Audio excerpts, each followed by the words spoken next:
1-1. VP getting themselves on the board. Bottom lane, Crit looking with the wraparound. He's got the Troll Summoner and the Hellbear Smasher. S4 with the huge damage, bringing Ramses down low. He's got the Ghost Shroud and the Death Pulse. Is it going to be enough to save him? Pops the stick charges, but there's the control. Crit with the root, holds down Ramses with the right clicks as well. One more will do it. The Death Pulse will not keep Ramses alive. Meanwhile, top also. Let's see if they can find the kill. Roger does die, going for the dive. Roger playing a little too over-aggressive on that top lane. Lose 2 heroes there, VP. 1 up top, 1 down bottom. Oh, he's got to be careful of this Chen. That's the purpose that the panel was saying. How important this laning phase is for EG. They're going to try to apply as much pressure that they can so that the mid game is just that much better for them. This heavy team lineup. 5-minute runes to spawn. Crit did start to have a bit of a look towards it, but Solo and Ramses are there. Quickly burst him down, get him away from that bouncy rune spot. Solo got the bounty too. Have the 2 for 2.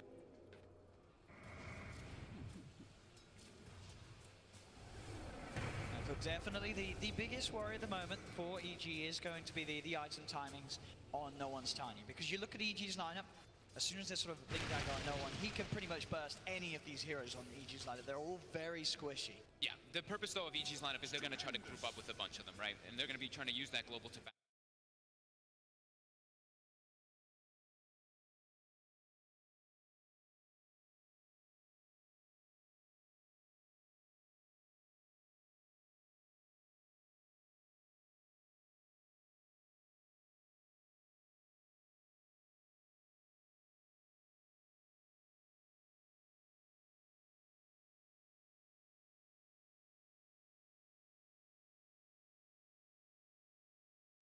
It's very close in these first 6 minutes. So just the difference being EG getting away with more pressure on this bottom lane. That tier 1 tower in a lot of trouble at just 6 minutes in. So that is a very early tower indeed. S4. Already level 5. He's going to have such an early level 6. Ramses has got to be careful once that starts to come out. Easy threatened kills on that Necrophosis Pugna. And Sumail is now level 6, picks up a range drop as well, and it's 1, so he can survive the combos. Will be pretty safe now in that mid.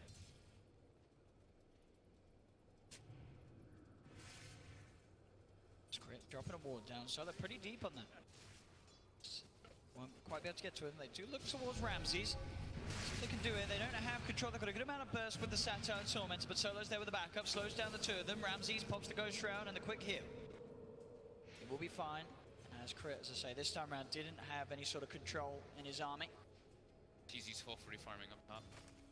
38 and 18. Gonna hit that level 6 very early on to enable his chorus. Even more so. They've got that expected edge on all 3 lanes, as they should do with this draft, EG. They have that lead, 2k advantage at 7 minutes in. So far, the draft certainly sort of hitting those timings, making sure that all 3 lanes, the farm is just that little bit better than the opponents. Roger's got to be a little bit careful how aggressive he plays versus this Storm, because with that level 3 Overload and Drow Warrior, you're hitting extremely hard in this early game.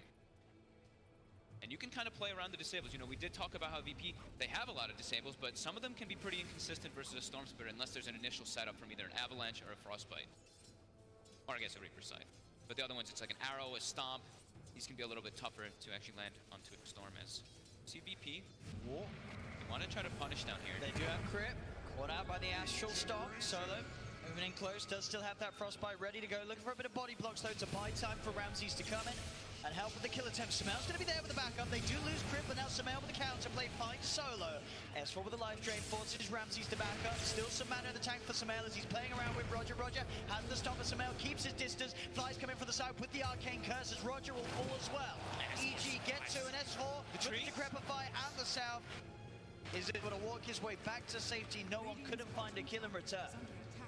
Nice play here from EG and good reactions. They're bringing Fly down Sumail with that will to join the fight and make sure that EG came out on top. Bringing so many numbers to TP mid. Crit fills the bottle. Oh, actually does not fill the bottle in time. Just sends him home though. He's got the TP ready to come straight back to lane. Sumail after regenerating all of his mana pulled back in the fountain. Such a smart move though with EG. They're putting this pressure, they're focusing on bottom, just peeling away from the Drow Ranger. RTZ's just allowed to stay up here and absolutely free farm during all of this. As VP, they are getting slowed down. The Mirana falling behind as EG claims top 3 net worth on all of their cores in this 9-minute mark. I'm going to use the Moonlight Shadow here. So top lane is where they're going to try and make a play happen.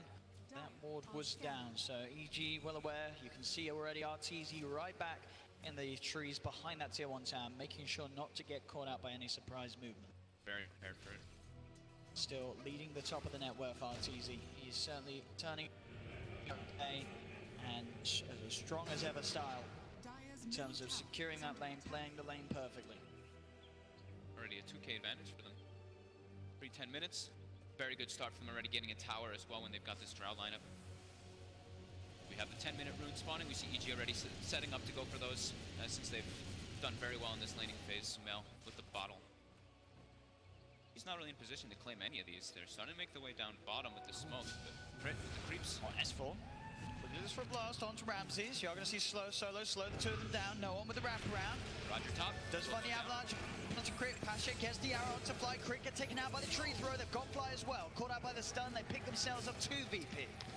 They don't get themselves the bounties, but they get themselves some kills to punch back. RTZ, as you said, finding that kill at the same time up top onto Roger. Yeah, Sumail and him went for both bounty runes. Roger just inches forward, but like you mentioned earlier, that high ground ward watches when he moves in. Still with that advantage here, EG. Lanes just going slightly better in their way. All 3 cores, the top 3 of the net worth at the moment. They're just keeping all the lanes pushed in. RTZ is spamming the aura. He's also just auto-attacking the wave. Same thing with S4. They just want to keep this pressure on. It's Ramses. Got affected here by the curse. The certainly Sumail's probably got in the global silence they have. Fly uses the global to allow Sumail to get the kill without any worries. But now there is turnaround potential. He's pretty low on mana, Sumail. He's got that last little bit to jump himself away. No one. Look for the connection. Finds the avalanche toss onto Fly. They'll get the silencer. But Sumail will stay safe for now. There's another trade that EG they'll take. Taking a call, losing a support. Just sticking as a unit and not slowing down. Another smoke coming out. They want to keep punishing, but VP is still here. Oh, what? Going to be in trouble. Has the combo onto 1. Fine Crit. S4 still keeping that pressure on down bottom. RTZ soaking the space as well as he walks mid. Starts to hit that tower. He's actually got his full Dragon Lance already finished up on this Drow Ranger. So early stat items like we were mentioning versus that tiny. Always wanting people to tank up as much as possible. VP desperate to get that Blink Dagger on that one, which he does nearly have. He's on about 1900 gold towards it. Now he's got 2K, in fact, he's very, very close to having this Blink Dagger. And with this, we're sort of going to see these sort of situations where if EG don't really have sort of 4 or 5, VP are going to be able to get away with no one just jumping in, kicking off the fight, tossing someone back, separating them, or instantly just deleting one of the members of EG in these movements. VP with the Moonlight Shadow, looking to potentially set up on the bottom lane and catch S4 off guard. This one looks like it's going to be They've successful. got the wraparound, they're on top of him. S4 starting to back off, but Roger and Solo are hot in the case as well as they'll rune him up and beat him down with the Reaper Scythe. S4 gone for 47 seconds at the same time mid. No one gets the kill on Fly. Ooh, actually without the Blink Dagger too. Just able to get the distance and get the tree toss afterwards to finish off that silencer. Striking back a bit here as they chunk down that net worth lead as well as that experience quite a bit. These kills mean a lot for them in this early game because they were at a decent net worth disadvantage for their supports. Now they've been ticked up to level 6 on both of them. And this really is where they do have the potential to really kick things back into gear in favor of themselves with this Blink Dagger. If no one can start to find the pick-off and catch EG's members sort of off guard, maybe even finding RTZ farming alone. But at the moment, RTZ does have backup by his side. We'll see who no one's able to get on top of with this Blink Dagger, as EG have to be careful. They will see that it's on him as he reveals himself mid, so they know that it's there. They know they have to prepare for no one looking for these pick-off plays. About to say, this is group up time for EG. They don't want to get picked off, but they don't want to fight in all 5 of VP's heroes yet either. Like we were mentioning, the panel was mentioning as well, VP's teamfight is extremely threatening, but these Chen creeps can pose a bit of a problem when they are standing in that front line, even if there are those arrows and frostbites and whatnot. EG's in a good position for the wraparound. Sumail does find Pasha. 2 leaps have already been used, but that's going to mean the curse kicks in as Pasha will get taken down. Sumail finds the Mirana, zips himself back out and away. From VP, no one with the jump, finds the 2-man avalanche, it's not enough damage there, the global silence comes out, the right clicks RTZ with the silence, the slow, they'll get the kill on no one. Sumail grabs the double kill, no hesitation here from EG, they're playing this pace that we've seen from them time and time before when they have this Drow Ranger strat, 14 minutes in, really getting the ball rolling. No, And now Ramses, he's silenced, he's penitence. The damage from the Glaives, it's enough. Ramses taken down. The Earthspring is coming out from Roger, straight on top of Arteezy, but there's no other follow-up from VP. As Roger has to back off Samael with the big zip, looking to close the gap, but he doesn't quite find the connection. He'll retreat for now, but EG 10-9, 4K lead. It was very smart that they, as soon as they knew that no one had that Blink Dagger, just group up. Don't let this Tiny do what he wants to do. Blink Tiny just wants to go around getting those pickoffs, but if you're grouped up, it makes it a lot more difficult for him to do so.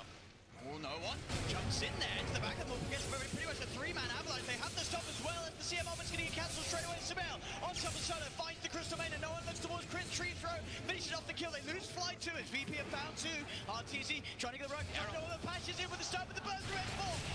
Takes down Basher in time. No one's back in with the avalanche. They found three VP. Can they get S4 and Samael? Samael still with a little bit of mana left. But a burst from S4 will kill off Roger. As S4 and Samael survivor. Two heroes on both sides living through that. So both Noah and Ramses are the ones staying alive there. And obviously being an even trade, and the fact that VP were behind, they will come out slightly on top there of that gold exchange. No one put in so much work in that team fight there. Just able to jump in, get the jump out, able to disengage and jump in again afterwards to get two full combos on several heroes. Very significant for them to be able to do that, as well as with that stomp follow-up, catching on two. Good job from Samael, they're getting straight on top of Solo. If he got away with that ult, flying crit would have fallen a lot quicker. Nonetheless, they do still die as Pasha comes in with that cleanup. And Samael just not quite enough mana to come back in and help out Arteezy and S4 in time. We're seeing the importance of the levels and the advantage that the Pugna got in the laning phase, what that this hero can actually do and threaten versus VP. Just sitting in that back lines, the amount of damage that S4 can dish out is ridiculous, and now also has a Veil of Discord on top. So they've gotten their tier 1s on the side of EG. The next biggest goal for them, since they have that Drow and that Chen, they want to be able to ideally go for the Roche pretty soon. Strong start from EG, no surprise here. They have a regen rune being used, and Samael, they find a DD outside the pit. I guess Samael as well with their sort of confidence and knowing they can get away with having a good Storm game. Only sort of what the real big one being the blink jump from no one that's going to be the most likely to catch him out. He's going to go straight for the Bloodstone after the Kaya. He's keeping the regen going too and has the DD in the bottle. Still got it. Regen still going, they'll use the global. He sets up straight away onto Roger, has the pullback. And that's the slow, the damage to bring down Roger. They'll get the kill. They just wanted, that was why they smoked. They smoked, they want to get a pickup so they can transition into Roche. And they find the ET. That's one of their most important targets. They actually back up forward, or do they try to commit for the tier 2 though? They can do it pretty quickly. They are going to go to the Roche. So DD on Samael, they've got their medallion as well on crit with that penitence. They can kill it very fast. Yeah, all lanes as well, pushed over to sort of VP's half of the map. As all, okay, they decrepify and then back away. The ET spawning a bit too fast. It is quickly. It's too threatening to commit forward as CG's lineup. Like in that area versus Elder Titan, that's where ET is just the strongest. And they also used their global silence earlier from Fly, going for those. Being a little bit safer. Just keeping their eyes on it, Roger. Sending the Spirit, making sure that EG weren't going for that Roshan. As VP starting to group up as three on that top lane, ready themselves to try and take a tier 1 tower. Still yet to take one away from EG. They need to get some type of map control going their way, but they have to be careful when they set up for these type of moves. They were the Tiny under the ward in their jungle, so EG is aware that there's 3 or 4 heroes. Now they see Roger, so they know that there's only 3 for the time being. Dire's top tower is under attack. Full Shadow Blade now complete on Arteezy, so he'll feel a lot safer ducking and diving in and out of the team fights. Level 13 as well, and still top of the net worth with this Drow Ranger. Very different story to the Gyro game that we saw the other day. Arteezy having a solid start to this series. VP is at least able to claim themselves a tower.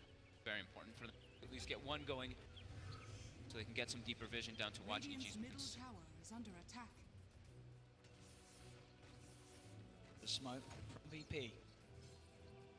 Looking to find that catch with no one. And his Blink Dagger. They got it close to Arteezy for a second. He would be a juicy one to find. S4 as well would be a nice core to grab. Now they see him again there. That ward. He's out with the TP. They can't get there in time to close it out. So Arteezy senses something's up and he's out of there. VP don't get the catch. All of VP sort of much off the map. Only I believe Ramses was showing. EG, they're trying no surprises, they knew something was happening. EG's trying to get deep vision. They're trying to prepare for that Roche continuously here. CP's are going to come in mid, EG. They actually have to cancel one. Yeah, they were set up on the high ground, and VP were a little scared about TPing into that tower, just in case they did get jumped from up there. Tower is under attack. There's no one very close to the completed Shadow Blade on top of his Blink Dagger, so we'll be allowed to sort of sneak around a little bit better around the map to find those sort of initiations that VP are relying on to start the fight. The high ground here. Leading the Shadow Blade, gets the vision, there's the global silence, straight away Samael on top of Ramses, he's gone. They find the Necrophos to start the fight. If there is going to be more than one, but it looks like with the Moonlight Shadow, VP will just keep that distance, and now EG, they'll look to try again. Necrophos gone for 35 seconds, they head into the pit. VP can still try and disrupt it, they've still got that setup with the Elder Titan. They're going to try to take the fight on the side of EG. Every time VP steps up, just poke them with some spells. So EG is still very tentative around that pit. They're yet to really fully commit to Roche. They know that they do need to find, ideally, at least a second kill before they go in. Or at least make sure that VP is very scared about coming anywhere near us. They keep sort of ducking and diving back in there into the pit now. But EG's, I mean, VP's going to have the full lineup back up right now. The Spirit is very threatening. They can't do this quick enough. You can really feel the EG. They desperately want this Roche, but they have to find more than just a one-man pick-off before they go to the pit. They can't do it with just one hero off the map. There's just still too much pressure from the VP's other four members as a whole. Yeah, I mean, the Elder Titan, just the ET around the pit is just, it's just too scary. And they used Global again in that last situation too, so just playing a little bit careful, going back, collecting some bounties. Even though they have, you can see how adamant they are though about how important that Roche is. Sure. These 3 wards they've committed on the left side of the map of VP, just all scouting any type of approach that VP can go from there. Arteezy, he is deep and farming away, does have that blade. They don't have detection on no one, but Roger does. He comes in, pops the dust. They find Arteezy, who tries for the TP out, but he's not making it away. As Arteezy farming Ancients away from his teammate and dying. It's quite an iconic duo. We've seen a few times. The ward dropped down, so he's certainly not going to get away with it again. He's got to be careful like that. As now, without their Drow Ranger, VP, they are ready to put the pressure on. They know EG is lacking a bit in that right click with that aura gone for 30 seconds. They'll be able to take this tier 1 tower mid. And already on the high ground, seeing if they can set up for more if EG dare come forward to try and defend. Nice little punchback by VP there.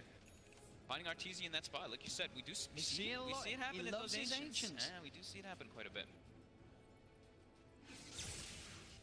As VP understand how important this area really is. The scheme of this game right now. The Global's back online for EG. They're going to look to play very aggressive again with this, as they can always just jump forward and go for that necro kill. They desperately need a Lotus Orber Yules on Ramses, as he's got the plate mail now, so he's going to be going for that Lotus. At least being able to protect himself a bit versus that Global. To get that Ghost Shroud. Is under attack. And just to point out small things, Solo did go for a 1-4-4 build, or 1-4-3 build on the CM, prioritizing the bite, of course, since he's versus that Storm Spirit at bottom. Ramses alone. That's straight, and they've got a lot of magical bursts. Samael zips in as well. He gets the Ghost Shroud out, but it ain't going to help him against the Remnants. If they get the kill on Ramses, they take the tier 2 tower, EG. Getting themselves back together as a unit. They're going to push down bottom. Yeah, they've got the Aether Lens on the Pugna for a bit now, so he can look to poke this as Arteezy, he's just going to jungle in the back. So his team is only S4. Radiant's bottom tower is under attack. They have still got good high ground ways of sort of slowing this down, as we're constantly seeing Roger with this Spirit. Maybe they run for the Roche now, right? We see this so much, is where the team pokes the high ground, forces reaction back, and goes for a different play. But it's so scary to fight around that Roche. It is too scary. Necro's back up in 10 seconds. Yeah. EG seems, I don't know, just a little bit all over the place there in that sense. They keep sort of getting a kill, and then it very much seems like EG going, well, what do we do now? Yeah, back up and farm. They got a little bit, they got 300 damage on the tier 3 down bottom. But yeah, they know that they need this, how important this Roshan is for a Drow lineup, especially with all this burst on the side of VP and all that overwhelming team fight, as we keep mentioning. Now, they are grouped up. They will top off S4 and also pick up the pipe. This is going to negate a lot of the damage that VP does have, as it is majorly magic damage still. It's a big one to grab as VP sitting around that pit. EG have to kills before going in. Impossible to do at the moment with the full 5-man from VP ready to retaliate. They're still, they're still out farming them though, so it's... They are. they're getting more control of the map overall, and VP's kind of being forced to stick together a lot. You see them running around as 3 all the time, while EG, they are splitting up just a tiny bit more across their heroes. They do pick up the Bloodstone now. He's got it done. I like the Bloodstone also because he's versus the Necrophos. I think it's just one of the better pickups, so if you do get Reaper Scythe, you're not dead as long, on top of it being a great game if you're trying to be that greedy Storm Spirit.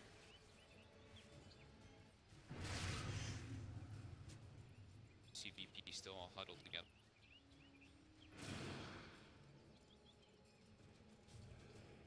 What's the next move? As you said, at the moment they can be happy with this sort of pace. They are ahead. They're getting a lot more out of the map in both experience and gold. They're a bit more split up, but they have to be careful when they are split up like this to get picked off. Tiny. With the long zip forward. Somehow. Straight in onto Solo with the Vortex. No one's going to be in with the counterplay. They've lost Solo. Global Silence popped as well by a fly to make sure the Somehow can zip back out. So he'll get a Bloodstone charge and get back out to safety. That could have been scary for a moment at least. Ramses did have the Lotus Orb to remove it off himself, but they didn't quite get the Reaper Scythe as Sumail will zip out and claim that Bloodstone.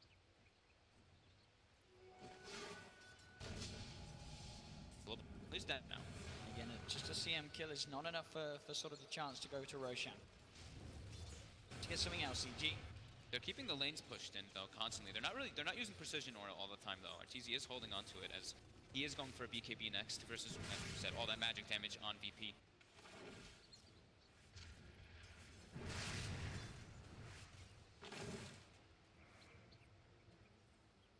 Pasha, 1700 towards the ultimate orb as he's working on his Manta style to help him against the global.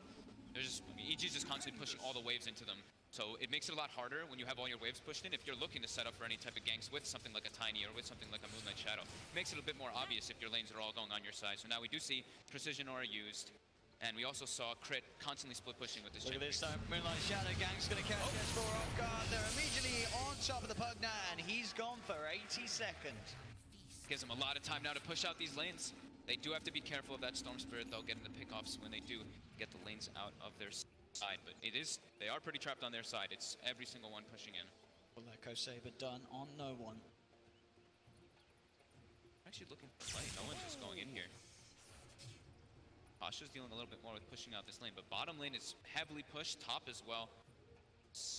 You should have a good read on this Radiant's top tower is under looks like no one's going to turn away from that attempt for now. Full BKB on Arteezy, so he can be prepared for those jump-ins, and it looks like he does want to continue to build very defensively this game. BKB and queuing up the Lincoln Sphere next already to help him against that Reaper side. He can help his teammates too. Throwing it on the Storm Spirit really lets Sumail go crazy in the fights. Sumail still is just a Shiva's guard. I was wondering if he might actually go for either the BKB himself versus all that magic combo that could come out from VP. As that kill that they got on the Pugna, it does slow down that momentum from EG a little bit as trickled themselves Ramses. a little bit of net worth. In from the low ground, Fly left behind here. They've got the wall down, they've got eyes on Fly. Fly will try and turn for the curse, but the leap forward from Pasha with that attack speed should pretty much be enough to bring Fly down. As Fly will try and run, no escape though. Pasha cleans up the kill. Again, EG just having to back up and continue to farm and keep that net worth advantage, as we say. There's no one. Then the hunt again checks Roche just in case. They get themselves some decent item pickups here. Ramses has a Blink Dagger of his own to be able to jump in the fight, be able to get some type of lockdown. Pasha now has a Manta, so he can actually do something. If the global does come out, he can pop that Manta in with Brada spells.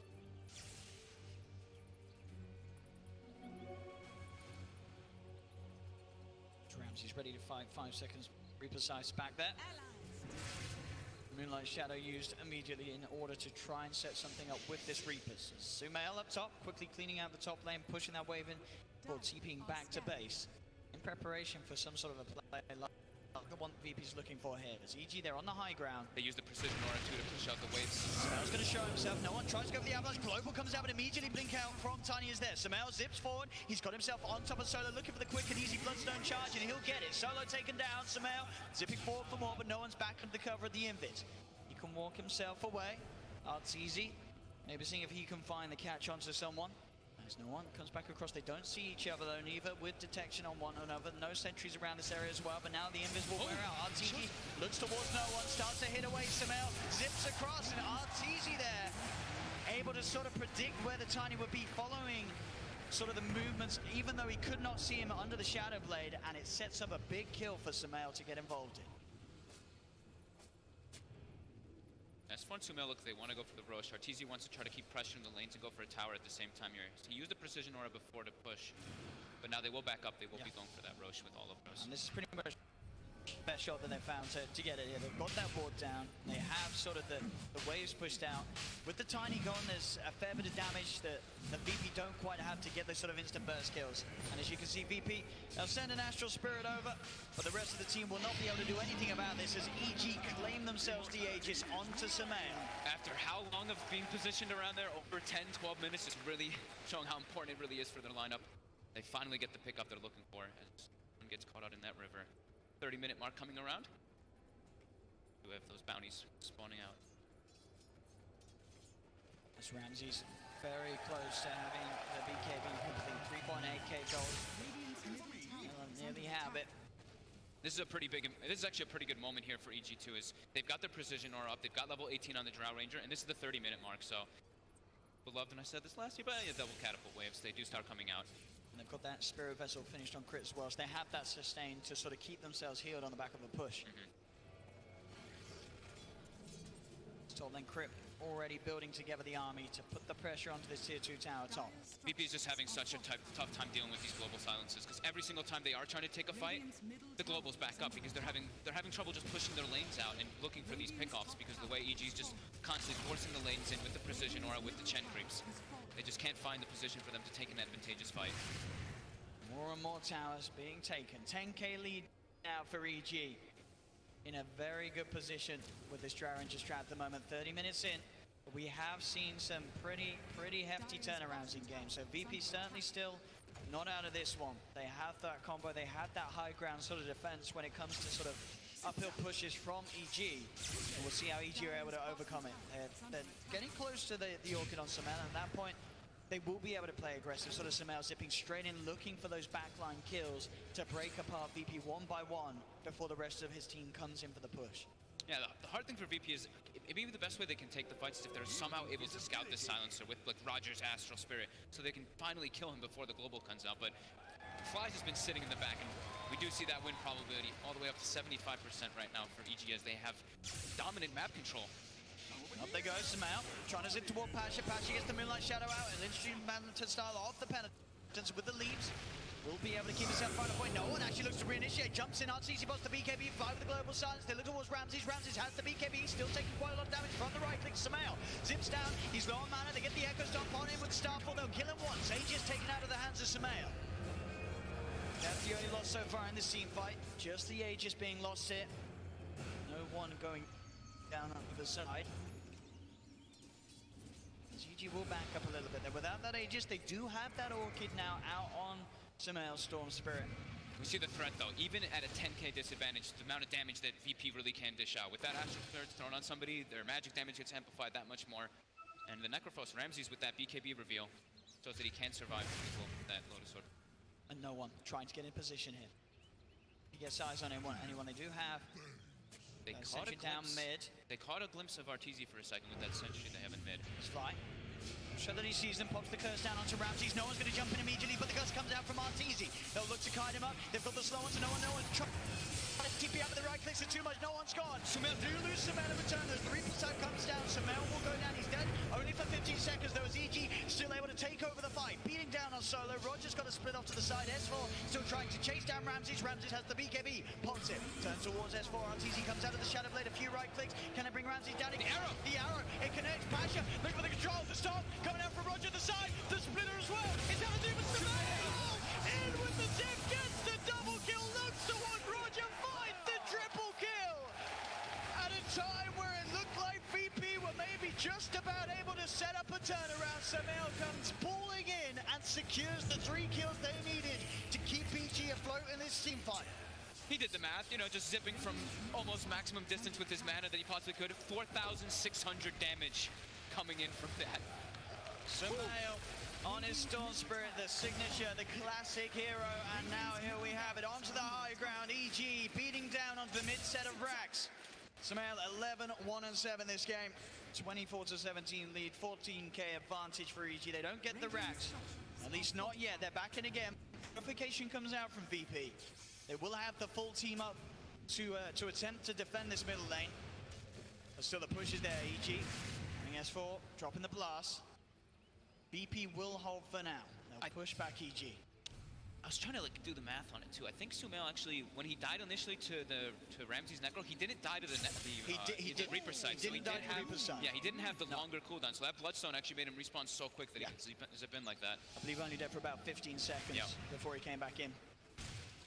So absolutely, the Bloodstone purchase, as you say, paying off there. Getting him back on the field quickly to come out with that big Ramsey. But the global comes out, Ramsey's. He's dead for 83. He's not got back.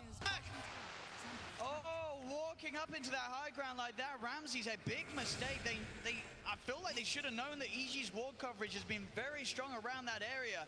I guess he just expected that they'd all let this area of the map, but EG, they're still pretty much full. They were waiting for that to happen. That's a huge kill to find. No one's going to come in. The 3-man Avalanche. Not enough damage to find the kills, though. Is now RTG possibly can be turned towards no one. No one's gone. He hasn't got buyback even. To the solo.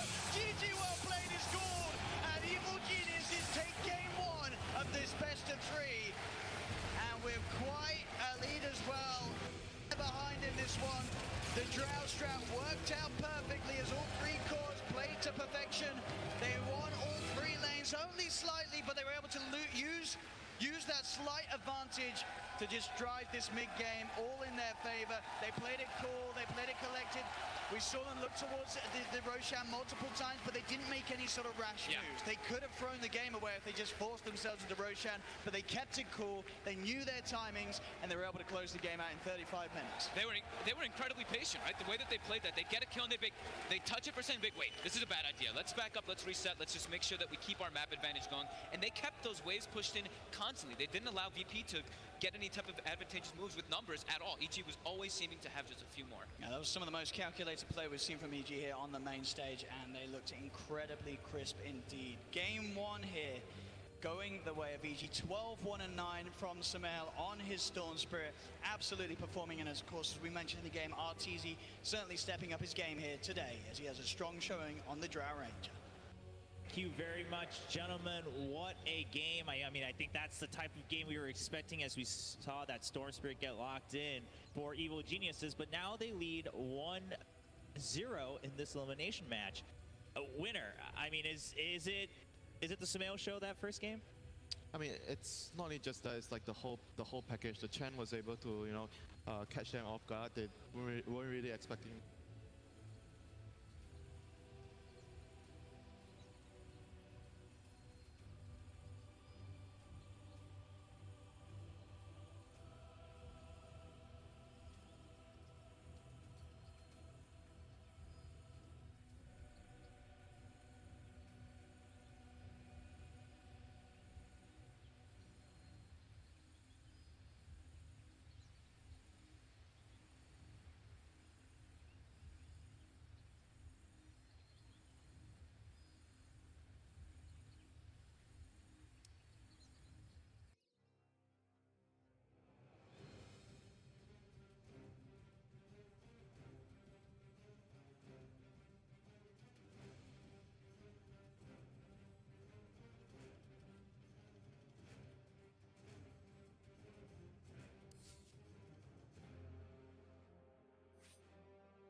Dire's structures are fortified.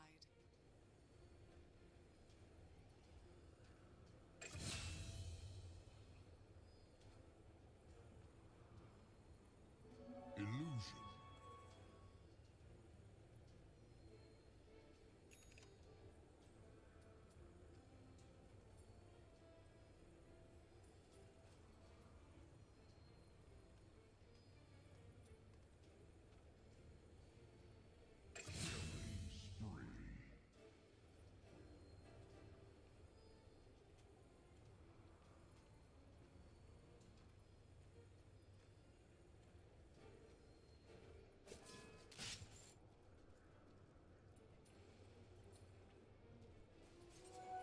Dire's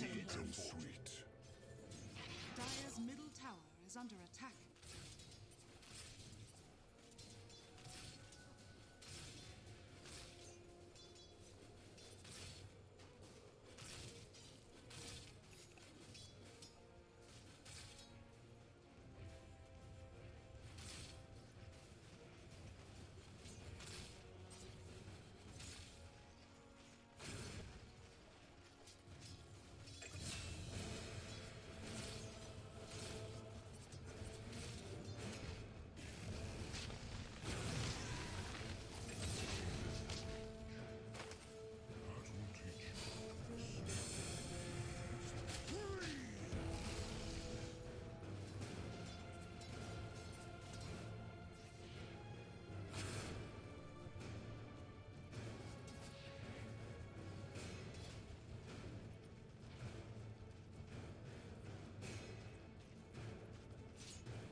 Dire's middle tower is under attack.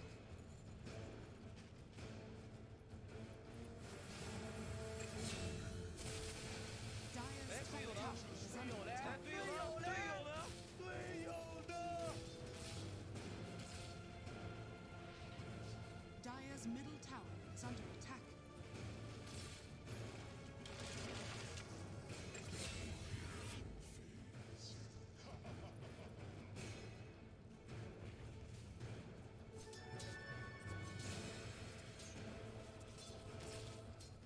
Dire's top tower is under attack.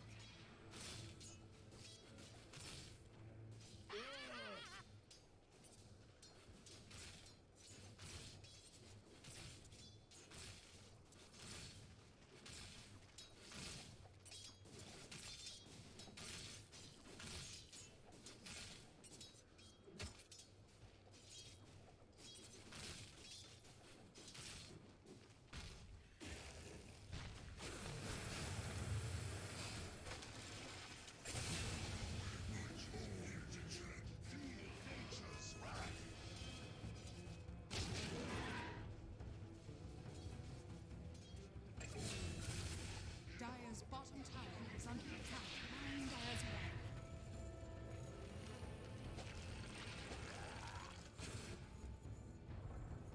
Dire's bottom tower has fallen.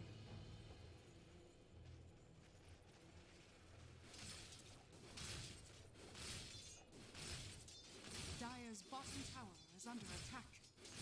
Dire's structures are fortified.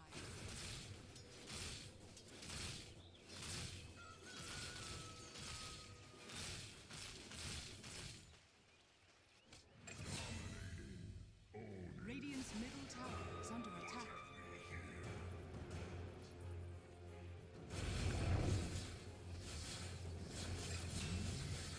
Dire's bottom tower is under attack.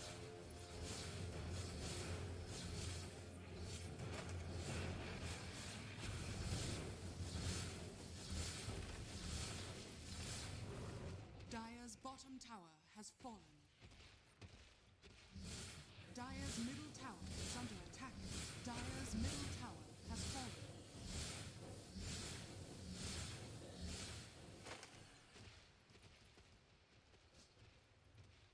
Dire's middle tower is under attack.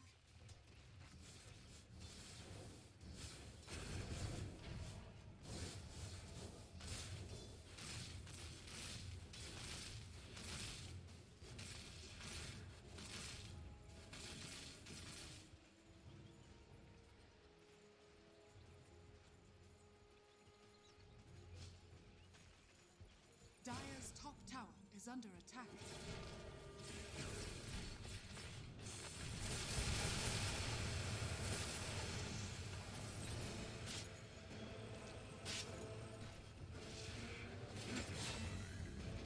Dire's top tower has fallen.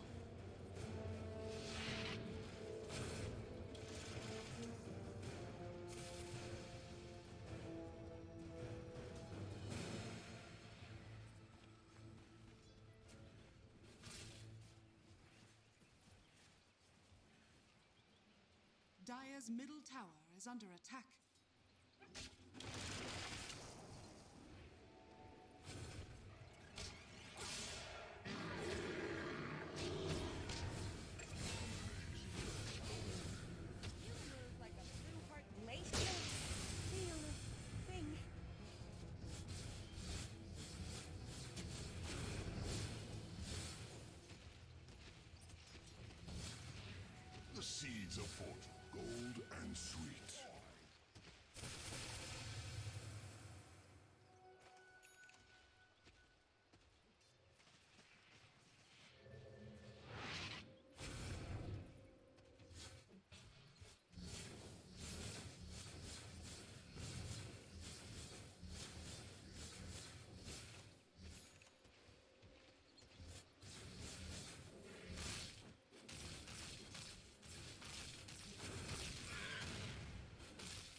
Virtus.pro's turn to ban.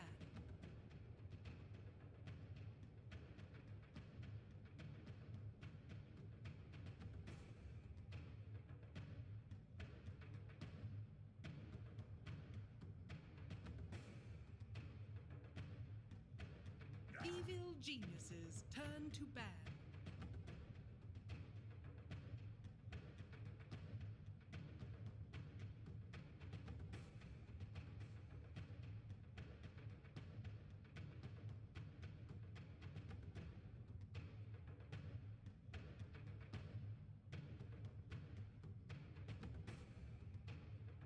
Seconds remaining. 5 seconds remaining.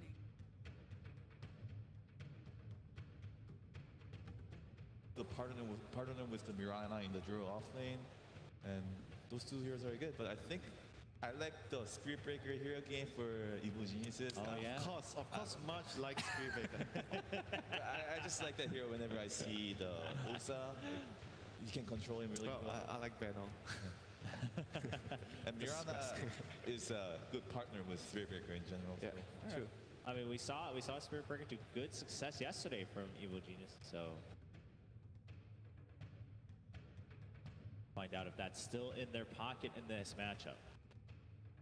But what's the main reason you would prefer Spirit Breaker like over ES, for example? Yes, he's not so tanky, but he's good. But like, I prefer Spirit Breaker more because I just don't play that hero at all. There is Spirit, so I don't know anything about it. So but for me, whenever I see Usa, I just like Spirit Breaker in general. Like as a position 4, you can like Usa doesn't do anything too much. Yeah. I mean, it's sort of like, you know, you pick this early on. Do you want to try and overcommit to counters? We've occasionally even seen like Ursus be transitioned into position 4s, so they might decide to do that if EG go for the heavy counterplay. Has VP done it here I so don't far? think VP has, but they've also, I mean, they didn't run an ET the entire TI, and then they ran it in the last game. Ooh, Lich. We have seen the Liquid does it as well as the third pick. It makes your lane really flexible and you can decide which lane to win. But when I talk about Lich, I feel the best when Lich is going mid and denying the mid creeps now. I feel like because of the way, no, it's the way you're playing the lanes. Because if you look at how the games are being played right now, they're trying to, both sides are trying to shove out the lane, get level 2 faster, and push it to your tower so they can pull the creeps from the side, the neutral creeps. So Lich doesn't feel like a hero that I want on the side lanes. Personally, I want the Lich to dominate the middle lane instead. Liquid has done it, right? Yeah. So I think that is actually, it's weird, but I think that's the best lane for Lich to go to right now. So going back to the meta that I've been talking about, like when Liquid played it against the LGD, it was more about the mid game. So that's why I think Lich was the bad pick. But looking at here, where you focus more on the mid game, I think Lich is the great pick here. All right. Well, EG up for another one. The Tiny coming back once again for Virtus.pro. Several games today on that hero, and 2 individual and team success combined. You could run into some issue in the laning stage with the Tiny, I think, particularly if they try and match the Vengeful Spirit against it, just get that reduction down. And Winter said, the Venomancer, disgusting banana man. Oh my goodness. So Venomancer is really good against a lot of the Blink heroes, and then they have 2 Blink heroes in the Virtus.pro side already. So I guess that's a good idea. All right. I mean, the VP draft actually reminds me a lot of what Serenity was doing earlier. Yeah, I feel like they have to transition one of this Ursa or Tiny to a support, otherwise they'll be heavily countered by the Venom. And I really don't feel good if these 2 heroes are going to be a call here in this game if I'm playing against a Venom. And not only the Venom, the Lich armor, it's going to be also very annoying for them. They have to find a way to get out of this situation right now. Well, Storm Spirit looks good for the Virtus.pro side right now, right? They don't really have any lockdown. Yeah, they don't have stunts. But good stunts. You need to worry about the last pick from the Evil Geniuses where Storm might get heavily countered, such as a Huskar. They also don't have any heavy rotation heroes that would be able to go in and mess with mid. I mean, if you bump up the Venomancer to a core, then maybe you could take that with the last phase for EG. So it might be like a little bit risky for Virtus.pro to take that now. I mean, if they're worried about that, I think Bane can be fine if you want to have a 2 against 2 heroes mid. I think you don't really want to let the Lich just destroy your mid lane. Pugna coming out this time for Virtus.pro. So it's gonna give them some sort of tower push because the other heroes don't. I mean, apart from Tiny, they don't really push towers really well. Don't really push out the waves. But apart from that, what do you think? What's the idea behind the Pugna? Because you played a lot of Pugna. Do you feel like he's gonna do a lot of work here in this game? I'm not really sure. I don't really like the Pugna here because they don't really have any intelligence hero. Like you usually want to pick Pugna when they have a one intelligence hero. But Yeah, so the ward actually does a lot of work. yeah, and like they have a vengeful spirit who can swap someone out, where Mirana can just jump out of it, right? I really like that Spectre ban. There wasn't really a great answer for. The only thing would have been to try and pressure super early. I agree with that. I think that they were like trying to hope on that for a get agile free card. And in a way. they need a last hero right now for VP to create a win condition for them. For what I see right now, I don't feel like they have any clear direction to win the game. It's difficult for them to push. I'm not sure if they're going to do too well in the lanes. The Ursa and Tiny is going to get kited by the banner and the ice armor. And Mirana is also a hero that can run around the team fights with a leap and avoid the Ursa. What do you think about a Huskar as the last pick? But they don't really have the overall last pick though, so Oh yeah, that's a good call. I'm not too sure about that. Like we always talk about when you come to this junction, the 9th pick, you always pick something general. Not something that will win the game. That's why it's difficult to be in this situation here with the first 4 opening picks of VP. So it sounds like VP needs a hero that can basically do everything based on what you guys are telling me. Well, there is the Storm Spirit ban. Obviously, having just faced that as well, several reasons Well, to take I definitely think the Ursa or the Tiny, one of these 2 heroes has to be a support. Yeah. All right. Do you like something like a Bloodseeker here? I don't think you're going to be able to harass enough to get him a big advantage in the mid lane. I don't think he does enough mid game either. Wyvern. When are you a little concerned? Very concerned. They can still be Wyvern position 3, so Yeah. like, Wyvern is usually really good against a lot of physical damage such as Mirana and Vengeful Spirit. Yeah, it's great against the Venge, the Aura, but does it solve their problems? I'm not too sure about that. Does it cover all the bases here? Maybe like you mentioned, because of the possibility of the Wyvern being switched to the offlane, so they would decide after EG's last pick what to do with this pick. Okay, so favoring the flexibility a little bit more than was covering all their bases right now. I mean, it's a hero that also helps to enable the one of either the Ursa or the Tiny to go into that support position as well, if it is going to be a 3-position Wyvern. So they can both sort of get their farm in that laning stage. It's still just scary though, because it means you're kind of relying on this Pugna to go off, and that's a scary hero. Out coming out for Evil Geniuses. There you have it. The draft is done, and is perhaps a little bit of concern still for the Virtus.pro side. Another problem now. I actually personally don't like the Alchemist pick here because the Pugna is really good against the Alchemist in the laning and in the game.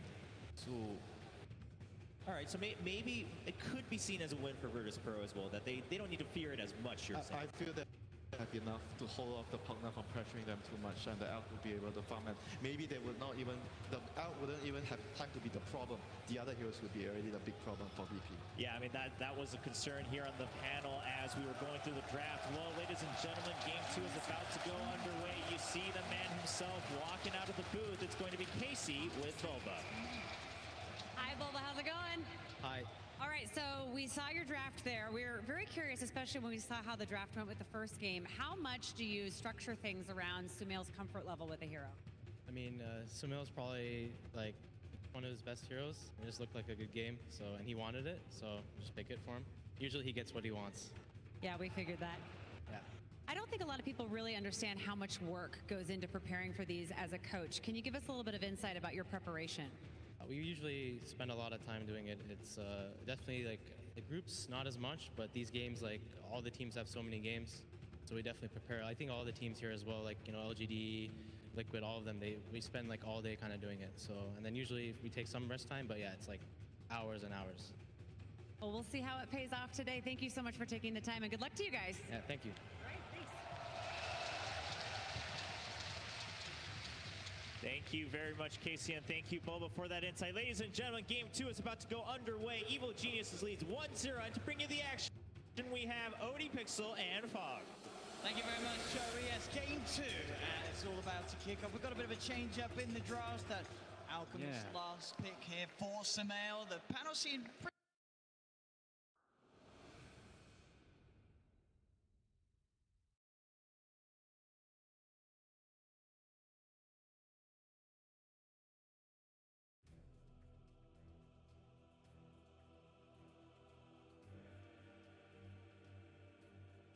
Man, you know, these playboards, they are super annoying to play against because Ursa and Tanya are all about to just get, oh my god, they go for fly. Sumail joins in. Now Crit joins in too. My goodness. So yeah, this Veno can cause huge problems for Tiny and Ursa. So they're those heroes that want to jump in, they get a kill, and they try to get out and re-engage afterwards, or just keep doing that rampage of killing heroes. While the versus a Veno, you can just get stopped in your tracks versus that quite heavily. So it can be a bit of a problem. I think this Pugna is extremely important for VP, and we do see the lanes coming out. They're actually putting Ursa mid versus that Alchemist, which is a great matchup versus for Ursa. Ursa can actually get several kills onto that Alch if he's not careful. 30 seconds to battle. EG with the smoke. Doesn't look like they'll quite find anyone. No one. See how far he comes away from his tower. Be careful. Deep breaths. Will he head round to look for the rune? How patient will EG be? Looks like he'll be alright. He knows. He's playing patient. They saw absolutely nothing bottom. Like, they put a ward down to block the camp. Solo's even positioned there too with Pasha. They see nobody. They know something up. As we bound. So making this lane change, as you say, well, this is VP just getting the even better matchup in that mid lane. This is the Ursa and the Alchemist, and what no one should do fine on this top lane. Yeah, they've got the double range to deal with the Pugna. I think that's why they picked this Pugna, is to actually have it for the matchup versus the Venomancer rather than versus that Alchemist. The Ursa has, like we said, a great matchup versus Alchemist. Solo Kills and looking for the Courier Snipe. They will start to micro back, but Solo doesn't get the second right click in. Can't quite find it, so heads up play there from EG, keeping their eyes on the Courier, ready for Solo to make that move. He was smoked as well. Someone had eyes on that Courier. Someone knew that was going to be happening there. Bottom lane, last but not least, the RTZ Imprint, Mirana and Venge versus Solo Bane, Pasha, Tiny. Ramses is trying to keep the pressure on, gets the double wave going because he blocked it under his tower, and now he's already level 2. He's actually just trying to zone Sumail off of this first creep wave. Spamming that Asrock there to threaten the chance of getting those Fury swipes stacked up on Sumail. Even popping the early glyph under the tower just to keep diving at him as we see Sumail. He's getting chased out a bit here, and Ramses is prioritizing to get those denies. Already boots this Ursa. Let's see how he does here. Sumail with the acid spray, starting to find a decent amount of CS back in return. Very nicely done here underneath the tower. Sumail, much getting them all there. It's very important for him to get all the acids possible every time he uses that acid spray, so that Ramses can't actually bully him out with the Earthshock. Side. Level 2 now hit between the two of them. RTZ short onto Solo.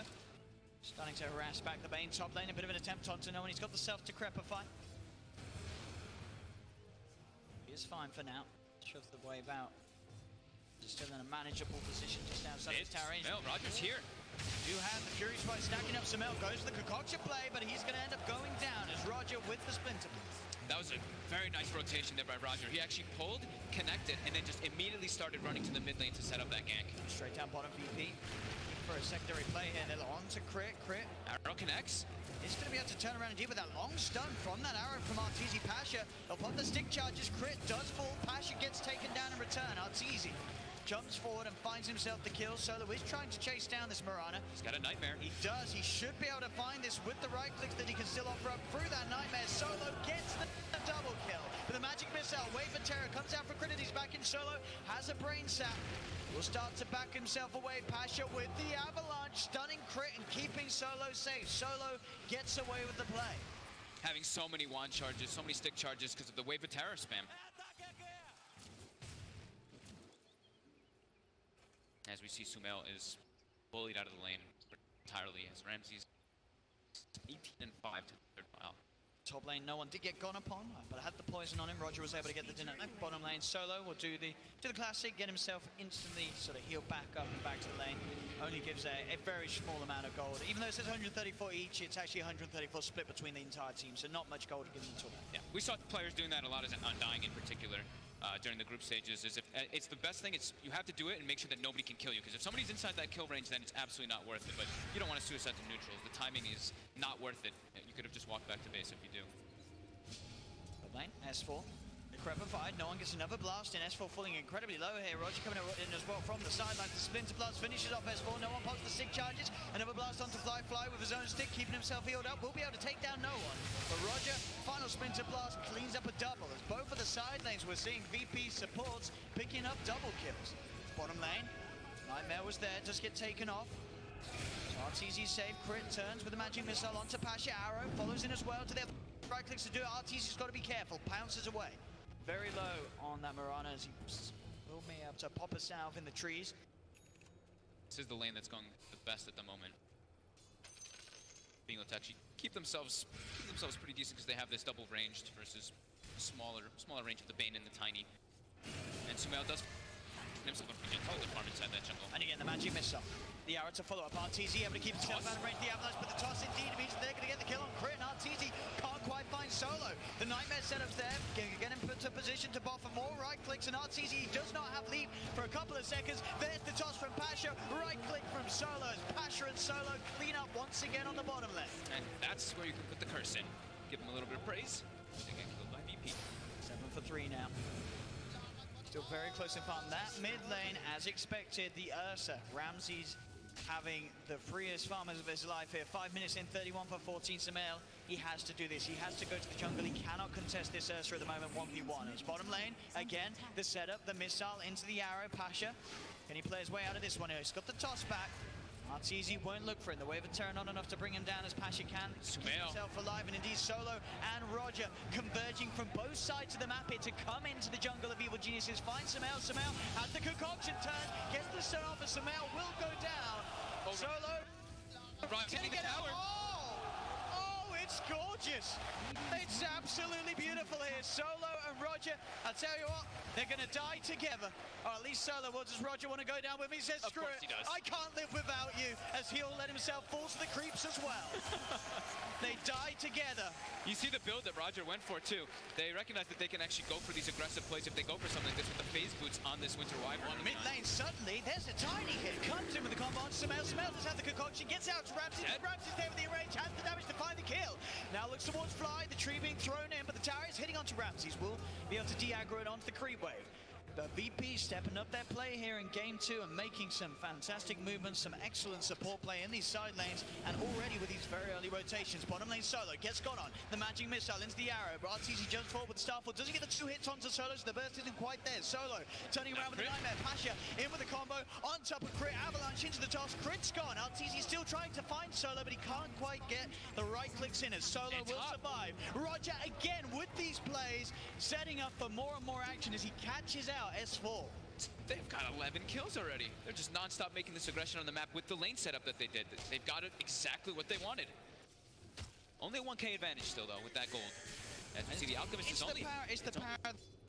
Alchemist, the fact that net worth isn't that different. If Sumail was not on an hour here, you're seeing that lead being about a 4k at the moment. Yeah, I mean, he is level 5 and the Ursa is almost level 8. So that is a big disparity there. It's coming in through that Look experience. at this positioning from Roger. He's on the high ground, he's behind them all. Fly and Sumail will head up here. Roger starting to get hits onto Fly. This is going to allow the slow to set up for Ramses to come in. Closes the gap on Fly. As his sprays pop down, they have got the concoction from Sumail, holding back Ramses temporarily. But Roger and Ramses, they're chasing. How far do they want to dive? Do they want to go into a tier 2? Doesn't look like it. Fly will turn with a blast, and Roger and Ramses hold themselves back from that chase. Sumail is able to get a bit of space back in the mid lane, with Ramses' interest being pulled elsewhere. S4 is getting probably the most space out of all this on the side of EG because of all the movements that are coming out from the sports. He's actually up top at level 6 already since he's had that Lich denying the majority of the wave to get that bonus experience. And Sumail now is level 6, so a bit safer for the Alchemist. So 4 to 11, but a less than 1k gold advantage and only a 500 experience advantage as well. This Ursa is quite enabled as he has that level advantage over the Alchemist still. But the gold, Sumail, 0-3, pretty much the same net worth as this Ursa. He is an Alchemist. So it could be argued that he would want to be ahead at the moment. And Ramses, the fact that he's keeping up with an Alch, it's great news for VP and bottom lane solo. The Nightmare. Toss and combo from Pasha. Percy crit down very low as crit will turn with the magic mist on Pasha. Can he get the kill? He'll grab himself a tree crit, keeping himself well away from this time. Top lane, TP out is attended by S4. Ooh, he doesn't make it! The suck is too strong from no one. As S4's taken down, mid lane Sumail's got the backup of Fly, so Ramses won't be able to play too aggressive. But so many kills here for VP, 12-4. Pugna being in a lane where there's no disable, he can actually just always go for those free life drains in those situations. And Ramses is continuing the pressure, wants to try to take out this tower to be able to keep that momentum going so they can go for the dives onto Sumail as they have that deep vision that they placed earlier. And it was not actually found. The sentry went off the mark. But look at this. Dota Plus, it likes the Alchemist. It likes the late game, I think. That's what it does. No one now getting some space to put pressure on the tower. So mid tower and top tower, VP being successful at putting the damage in on that.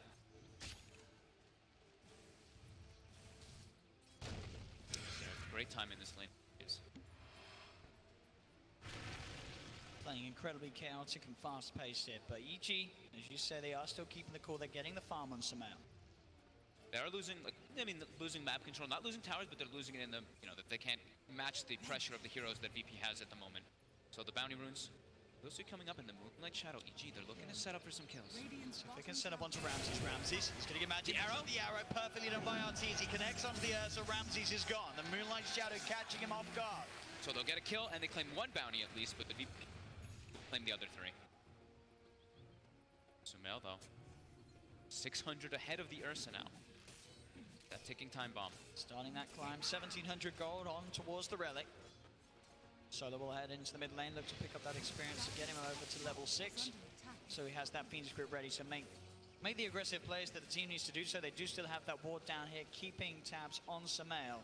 The dream for VP, of course, would be able to find some way to wrap around in the jungle and get on top of the Alchemist before he sort of hits these first crucial timings like that relic. They still do have decent amount of burst to deal with the Alch, though, once he does get that. Sure, he's going to have the Radiance, but they've got Tiny, they've got Pugna. These two heroes can dish out very high damage in a short period of time. Ramses does find an Invis rune, but he's under a sentry. He actually... Sumail doesn't quite have Chemical Rage up. He's got it now. It will turn, pop it, but it doesn't matter. The Fury swipes have already taken him. There's the level 6 hit by Son of the chain from the fly comes out. Bouncing between them. S4 gets the ult down onto Ramses, but Ramses, he wants the kill. He wants S4. Can he quite fight in the slow? Looks too strong. He's being kited up. Roger pulls the Winter's Curse, but Ramses will go down to the poison of S4. S4, maybe seeing if he can find Roger as well. Roger will have the Arctic Burn flight available in a few seconds. Tries for the TP, but crits there with a magic missile. Roger looks towards S4. S4 will hide his way behind the trees as Roger, he'll look to deny fuses, and again, that's that creep cap on a triple kill. As 3 heroes have died here, different neutrals, same spot. It's been a bit of a wonder place for VP as they've got a fair few self-denies there off the back of that cap. Right there, we're seeing the power, though, right, of the Venomancer versus the Ursa. You can close the gap for a second, but as soon as the Gale comes out, as soon as those Venom wards start poking you, it becomes so much more difficult for that hero. There's no one. We'll look to claim the top tower. Don't get it. Does get it. 4 minutes in. Very nicely done. Second highest on the net worth, pretty much level with his buddy Ramses on the Ursa. Haste rune down bottom. This could certainly set up for Ramses to find some action. He's got the bow. We'll see if he finds a chance to utilize it. 1,600 gold towards his blink as well.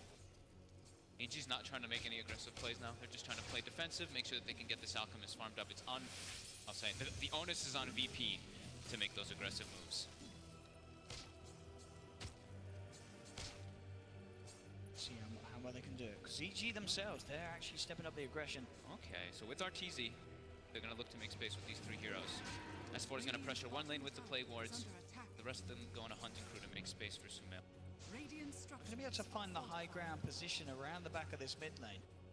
Solo and Ramses, the ones that will be targeted if they do step out of place. They'll look for the connection. So they can find the arrow, they don't get it. Now Ramses, he's gonna know what's up. He starts to play even more cautiously. Pasha comes over as well. But they're giving time. Sumail almost has that relic after being versus one of the hardest counters in the game in that lane matchup. Dire's top tower is under attack. S4 with the wards, has eyes onto Roger. Space for Sumail, but space also there, of course, for the Pugna. No one now putting some pressure onto that bottom tier 1 tower. Yeah, I'm glad no one is. I mean, he is a Pugna, so you can't expect it. But just prioritizing going for all those tier 1s. Since you're playing versus Alchemist, you want to get that easy accessibility in the jungle always. And now they do have a very important item for VP as they get the Blink Dagger on the Ursa. So you can't look to make those aggressive plays. And with the Haste Rune, he can kind of bypass the problem that he can have versus that Venomancer for the next that happens. More pressure coming up with VP. They know that EG's just trying to farm up this Alchemist. Yeah, they're really trying to force a reaction out of EG. Is it gonna come though? That's the question. Sumail 1k gold away from the full Radiance. Closing in very, very quickly. It's going to be a good timing on it. They have a lot of agonies they give out in the late game. We didn't get the touch on it. It won't be for quite a long time, but all of them have. Pasha. No one looking for the wraparound mid. They know that this Venomancer's job is just to try to stall and defend towers now that he's got higher levels in the playboard, so they're trying to get the wraparound. That Shadow is there already, though. They want to respond to this. Radiant's middle tower has fallen. Dire's top tower has fallen. That is the Radiance now finished up for Sumail. He's got the money. He's on his way over, but this move will be scanned by EG. They also have the ward. They see Roger coming in. They're preparing on the high ground. Look at the magic missile out Pasha going in for the combo, but the Chain Frost bounces are already out here from Fly. It's doing a lot of damage here to both No One and Solo. They'll turn, they'll get the grip. Ramses in onto the high ground. Jones Fog gets the kill. Once he's going through Roger, hold back the Alchemist out. Easy! Jumping in with the Starfall, gets the double kill. He's found Roger on the high ground as well. Gets the triple. Arteezy with the wraparound. Finding the big kills as he jumps in perfect position there for that Starfall. Perfect position for EG with the Chain Frost as well. Fly getting, I think, what, 5 or 6 bounces between there. Look at the damage coming in from him. Actually, the most in that fight, even though Arteezy comes in the back from the cleanup. Jeez, let's poke a little bit at Arteezy. Arteezy goes for the arrow. Ramses will be able to dodge it. Only just. Gold and sweet. But now, the network lead in EG's favor. As we did see VP have a strong start for lane, taking these early towers. But did they have a strong enough start to sort of hold back the power that this Alchemist can bring as the game goes on? These bounces looked almost max range. Look at this. No One bounces to Solo, No One to Roger again. So 4 bounces coming in. Even though they're kind of grouped up on AG, they lose 2 kills right away. The curse isn't fantastic, and Arteezy comes in with a great Starstorm in the back. Those sort of fights really going to just make this game harder for VP, and No One, you can see there, he feels it. Yeah, I mean, this Alchemist just got he was involved inside the fight, just kind of, he didn't really have to do too much, he just kind of sat there, but sapped all that experience. Almost level 13 on Sumail now. As he's pretty much, he's ahead of actually the Ursa. Ramses. So that higher level in Chemical Rage. As well as also going for a Blink Dagger. So Sumail, he's looking to just take fights once he's got the Blink and he gets that Unstable Concoction cooldown soon. They're looking for Roshan, but it's hard. EG know what's up, they put the Wave of Terror in. They've got a great way to scout inside of there with the Plague Wards as well as that Veno. Also fighting inside the pit. The Chain Frost is very devastating, but VP also has a very good fight around that Rush Pit with the Nether Ward. Roger.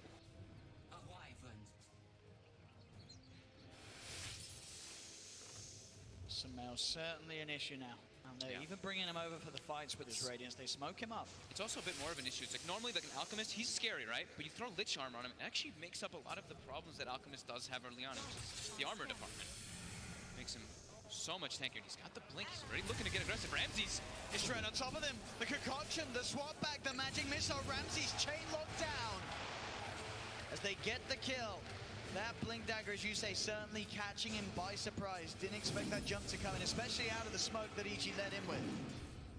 As EG find a kill onto the tier 1 tower. Winter's Curse will be thrown down onto S4, but he was still able to get the ult out. Sumail's just going straight in, gets the Crepify. Avalanche combo comes out. Can he get out of this one? Sumail falling pretty low. He can it again. Fly with the bounce of the Chain Frost. Sumail lives on 10 HP, 8 HP in fact. And EG just cleaned up the entire team. And he gets better there for EG, that fight. And we just said, I mean, he jumped in without Chemical Rage. Again, the Chain Frost bouncing between everybody. Well, I suppose that Poison over connecting on a few. Has fallen. EG looking incredibly good today. Yeah, and the thing that saves him there, I think we did see somebody talking about, is the damage from the tree toss doesn't do as much as it was buffed to. I think someone was talking about. I read something about that. But also having that Lich armor for the bonus armor actually allows him to survive. And what's what, 8 HP is it, you say? Yeah, look, it drops down to 8. And then he's okay. That armor, look at that. That's why he keeps himself on strength, Treads Kid. That HP and the sadness and the smiles. He's holding back the laugh, though. We saw what happened when he laughed yesterday. This is true. The game did slip away pretty quick, so he's got to hold that smile in. But they are it's 19 minutes, 7k advantage, with and an 7.5 experience with an Alchemist. And Sumail, he's right up there at the top. 12k net worth. He is farming along quite a treat this game. Yeah, and you look at VP's draft, and they have this Pugna, they have Tiny, they have Ursa, they have all this mid game that ideally, I think they want to have a lot more towers and a lot more dominance on the map than they did at that point too. But they've been slowed down heavily by EG.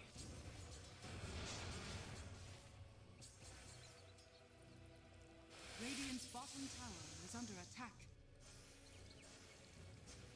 What is the plan for VP? They do. Well, I imagine they just have to keep playing the aggressive right. They can't sit back and out farm this. There's just no way. They have to try and force an issue. It's very difficult for them now versus the Venom wards as well as the Ice Armor. They can't really look to go for those tower pushes or anything either. They kind of have to go for hunting and maybe just play around getting a Roshan so they can play with an Aegis and try to get some momentum swing off of that one. But EG's all positioned around here. They do have the sentry down, so they see Crit. Crit gets the magic missile down. They've got vision upon him. They pop the dust. They'll look to burst him down. They'll get the kill on Crit. That's already. Sumail's hit. He's been with the chemical range. Patch tries to go for the combo, but it's not nearly enough burst to find the kill. From the side, S4 gets the ult out onto the two of them. Ramses goes for the TP out. Will escape. RTZ still alive amongst all of this as they're taking the fight once again. Pasha running himself away from Sumail and flies. They'll chase down this Tiny. The Radiance burn, bringing Pasha down as EG take another successful fight. VP just seem at a loss here. They try to fight. They can't farm, at least at a pace that keeps up with that of EG. They've got to do something miraculous here. They couldn't put it better myself.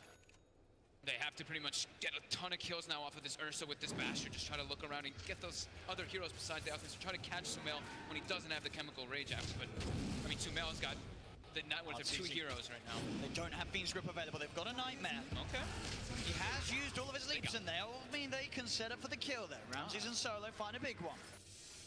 He's 6-6, gets 666 gold for killing Arteezy there. Beautiful. On a 6-kill streak as well. Look at that.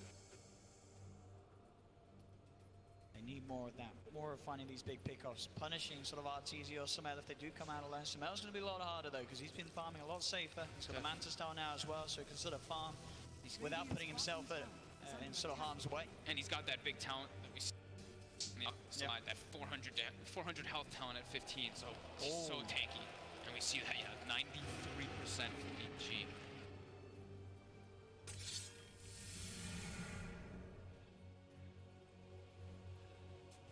Roshan's still up with the team yet to really look to try for the pit.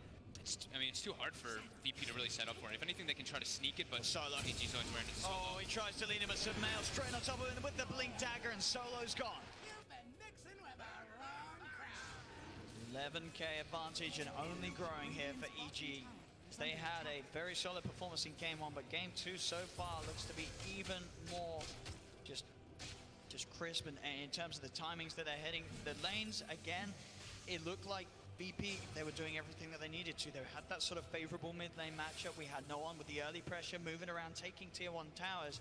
But it is just the power of this Alchemist. It doesn't matter if you lose that mid lane. You can just head into the jungle, catch up and farm, get yourself involved in one fight, and as soon as you got that Radiance Blink Dagger, you are just such a threat to the enemy team. Yeah, and if your team's able to pick up bounty runes during all of it too, you're still just getting all that gold during the laning phase as well. And I think, Sumail will find a regen rune to keep getting that jungle going quite nicely too. But yeah, VP, they're under the gun here as a 12k lead already. No one.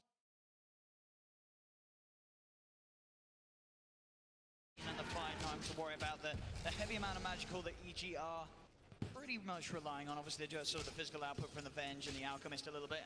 And as Arteezy continues to scale up on the Mirana, that will be there as well. They have to make some miraculous things happen on VP, but they don't. I don't see any of them actually having even smokes at the moment, so they can't really look for those smoke setups. As Ramsey's just trying to pressure down bottom. They're looking to just get the BKB too on the Ursa, so they can actually get into the fights a little bit easier. But it's just so hard with what EG has with an Alchemist at this point in the game. Bro.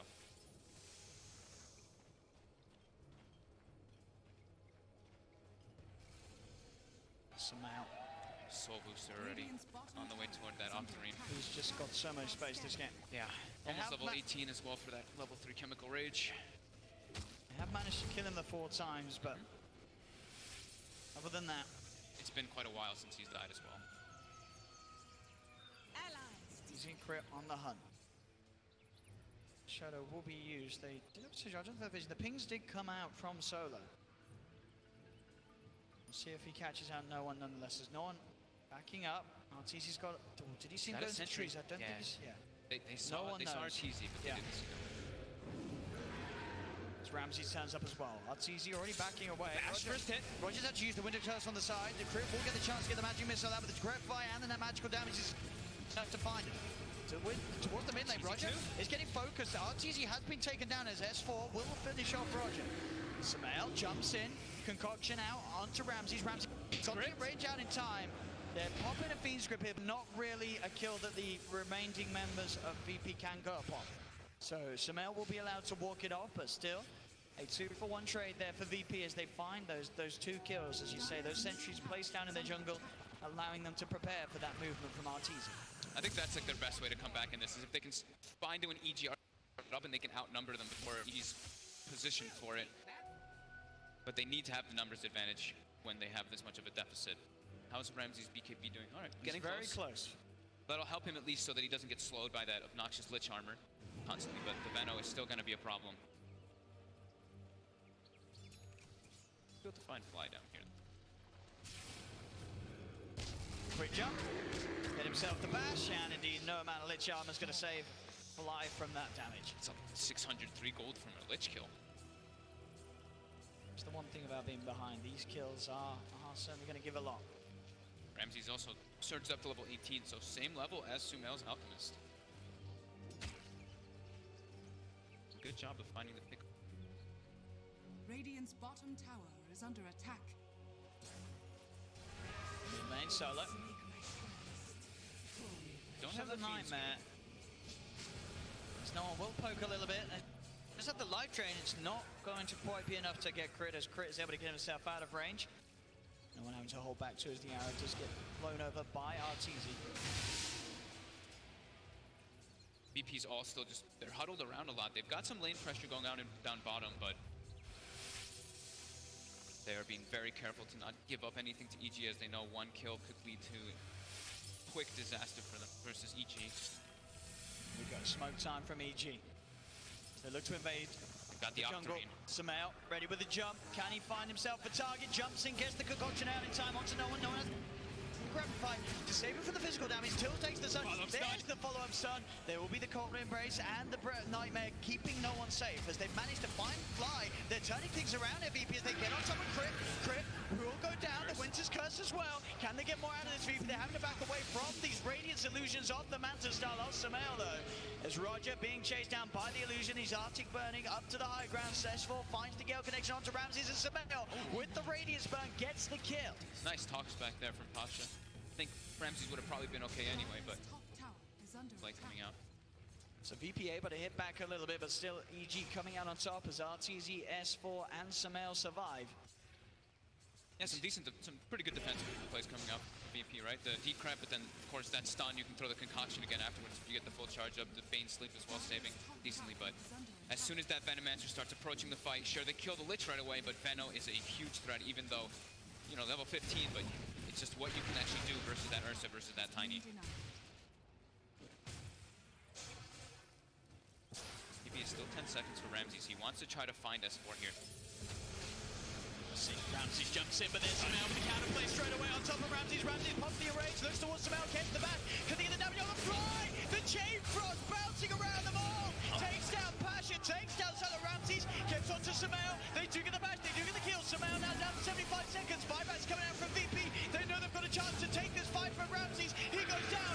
RTZ gets to pick up the Winter's Curse, comes out. Roger getting himself away from the Radiant Spurt. They're very low. The avalanche from Pasha. Catches them all. Triple kill for Pasha as VP with the buybacks take the team fight.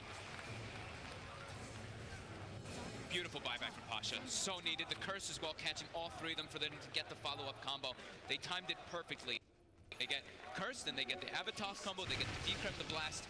So much damage coming through on top of that, right as the curse ends. Sumail just, the Fury Swipe just really started to add up on him.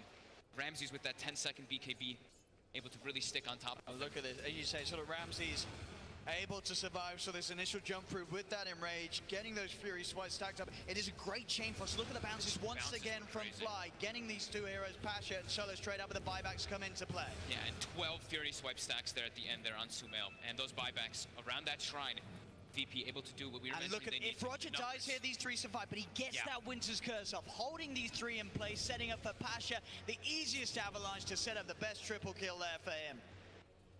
As VP getting the team wipe, and that, I mean, that's classic VP as well. A lot of other teams in that position, they would not have been able to pull that off, considering how far behind VP were in comparison to each line. I mean, from all the love the guys on VP give for Roger, that kind of play right there is why he does. That does it. Grim on the hunt for Pasha. Pasha up to the high ground. Only caught out. So full Lincoln Sphere now picked up by RTZ.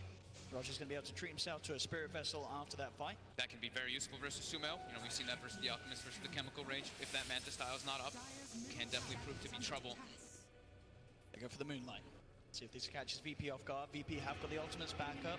The Winter's Curse from Roger ready to pop. I think they did catch a slight glimpse of it with their ward vision that they have on the left side. And Sumail went up there to grab the bounty. They're trying for Roche here. I think VP, they're going to be able to head over in time.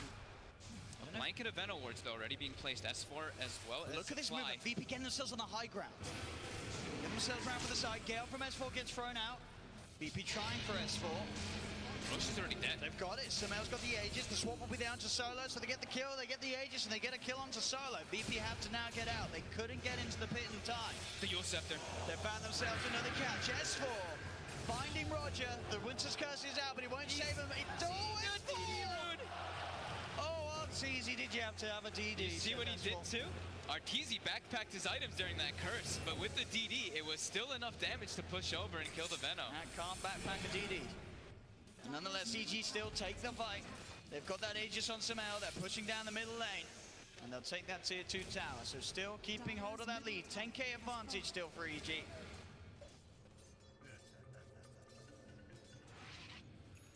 Dire's middle tower is under attack. Yeah, they've got the Lincolns now on no one. They can, defend them at least against these annoying, unstable concoctions. The swap, the stun as well from that bench. Radiant's bottom tower has fallen. And Ramses is committing forward for not the usual item, but it's the Deso. So that's really indicating that he's like, I need to just kill somebody in my initial fury, in my initial overpower, because he needs to just get it done inside that BKB. We've seen the power with that vent do that kite ability. Absolutely, as you say, not necessarily the norm on an Ursa. We saw it sometimes when people were talking about like the tower push. Oh, we don't have a building hitter. The Ursa has to go for that. Vision, a second of the Ursa. Look at this again here. Look at this. The DD ruin it. We're gonna see them RTZ right afterwards. He tried to backpack. He did.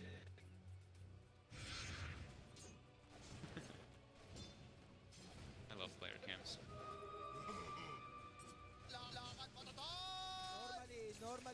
The advantage trickled down a little bit, but back.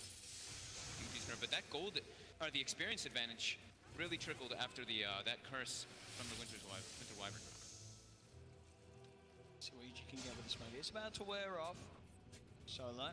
They're pushing in the side lanes as well with the Alchemist illusions. They just expired, but they've got some momentum pushing in those, so they're setting up while RTZ pushes down this tower, and they're get up that ward vision. Ramses is going up. He's got the Lincolns. Will block the concoction. Sumail still jumping in there with the Shiva's guard. Looking towards no one. Ramses goes for the Asrock. Sumail pods the Manta style. Ramses being slowed up, but he backs himself away up to the high ground. Concoction connects to the Gale down as well. Onto Ramses. The Decrepify will be offered as well as the Life Drain to start healing him back up. Another Lincolns to pop and block another concoction. Just, you know, 4-second cooldown.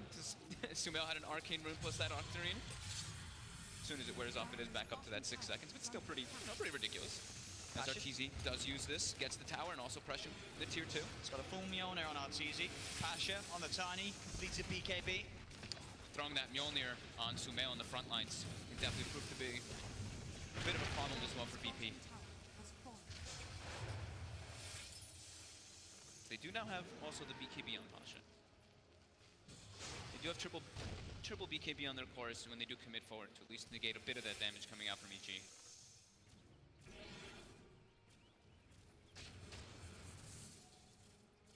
Now EG's just trying to suffocate them here, keep them inside their bases. They keep this, I mean, they gain this net worth advantage more and more as they now have all 3 of the top net worth as Ramses looking to get back in there. There's a creep wave.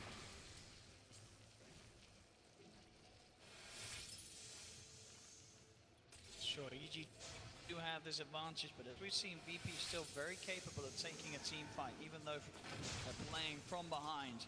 Eyes on Roger. It is the big winter curse. The setup for those avalanches from Pasha. He's also going for a Maelstrom too, so. He's ready to sort of settle in for the long haul. Yep, hold the push as well with that Maelstrom. Just try to keep the pushing as long as possible. Ramses. Be careful here.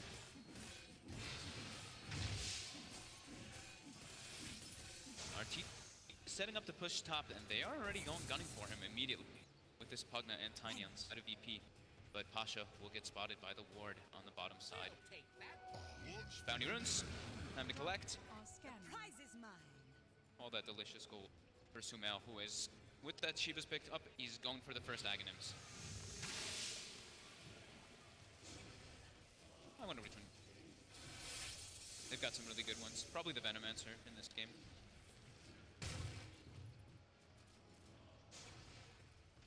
Even the bench can be incredibly useful, as we've seen so many times. You know, it doesn't matter if you die, you've still got yourself in there to be able to save and swap, and you can even play aggressively with your swaps in that point. So, that's easy. He does get spotted. Quick kill for Ramses. Asha. Zartz caught out alone. They were hunting him for a while.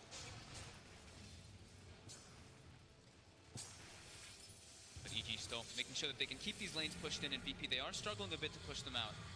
Pasha as well as Sumail's in. Crepify, the life drain, keep it solo alive. Another concoction though, that damage. As Pasha, he's in with the BKB, goes for the avalanche. The rest of VP heading over. Crit will separate himself away from the team. Sumail comes back in, the delay blocks the concoction. Ramses in, on top of Crit, takes down a second EG. They're down 2 members at the moment.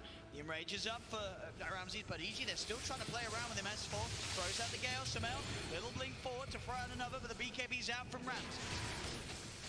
VP, again, still taking these favorable trades, even though they're behind. Yeah, they know that they're like, oh, Cheesy's dead. We have to try to do something when we have a numbers advantage. Great Lincoln's usage there by no one, saving Roger's life as he commits forward, blocking that concoction. Now S4 has his own Blink Dagger to just jump into the middle of the fights, and we see he does take that Poison Nova duration as well. So the damage that's going to be coming through from S4, if he does get given that Aghanims, is going to be... I imagine he may. Super high. Unless they do want to save it for RTZ, given sort of what's the benefit and those extra stats that he could certainly benefit from.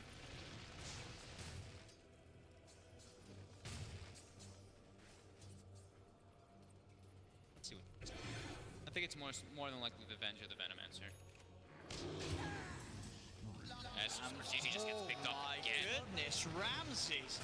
That's the second time in a couple of minutes catching out RTZ alone. And this is where VP is going to look to play aggressive. They know there's only 4 of them up right now. S4 has been given the Aghanims. Sumail jumps forward, finds Ramses, but the BKB instantly out. Sumail back down to low ground. S4 on the side goes for the Gale onto Roger. They are going to see VP try and chase down S4 a little bit, but the boards are down. They're being kited up to the side. Sumail won't find the connection with the concoction as both teams retreat from one another. Ramses was As soon as Ramsey is forced to use the BKB, they didn't want to continue to going for that aggressive play when they know RTZ's dead. S4. He is chasing down Roger, but Pasha's there with the combo. S4 gets the ult out and the self-fuels on the side. Samel looking for solo. BKB's popped by Pasha as he tries to finish off S4, but the Lich Armor is too much. S4 keeps himself alive. As S4 will be able to walk it off. That is the ult used. Roger has to go to base. He might actually take out here. That was close. He had the poison sting still on him for the moment before he got the TP off. Full Abyssal Blade on Ramses. RTZ just has to be so careful coming out on the map. This is the key. He's kept up very well in the farm. Level 24. He's actually ahead of Sumail in experience because of getting those pickoffs on RTZ.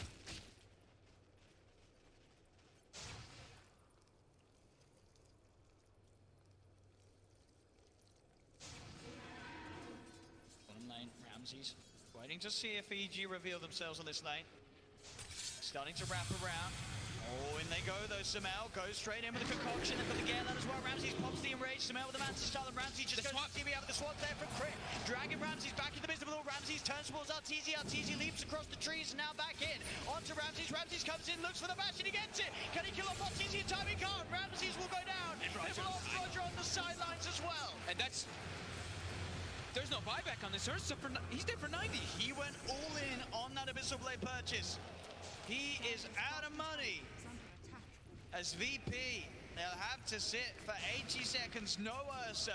EG pushing in on the bottom lane. I mean, that's the fear, right? That's what we're mentioning. The Venomancer versus the Ursa. He got the BKB off, got the enrage off, but the Gale had already connected on him. He's kind of stuck in that situation. It's a tier 3 tower and looking to be more. EG onto the barracks on the side. S4 with the Gale onto Pasha, kiting him back, keeping the space there on this bottom lane for Sumail to go ham, pushing in, taking the melee racks, getting the range racks as well. Nothing that VP can do to stop them as EG. They'll get one set, they're moving towards the mid. See if they want to try and push the issue and go for more. They know at this point, this Ursa is not buying back, he cannot.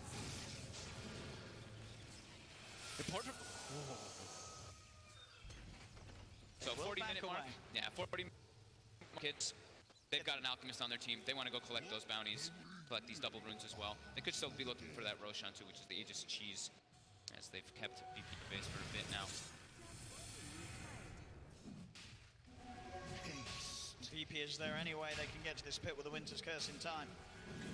It's dying a bit too fast. No, I don't think they can. It's already less than half. RTZ somehow finishing off quickly. Maybe if Roger gets in now. He's trying to head over. Can he do it quick enough? But no, he can't. They'll grab the Aegis. Samel now looking to go in onto Roger. Roger tries for the Winter's Curse, but Samel already gets the kill. Roger down for 50 seconds.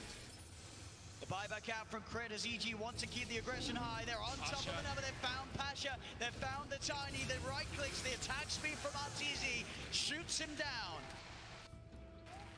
So they do have buyback. You may need to use it. Pasha out for 80 seconds. So much gold that EG's gotten in the last few moments, though. Another Aghanims is going to be coming out on the Courier. We see RTZ has pretty much finished the MKB. S4 also Octarine, just getting that bottom set of racks has catapulted them forward even more in this game. It's VP really on the back foot here.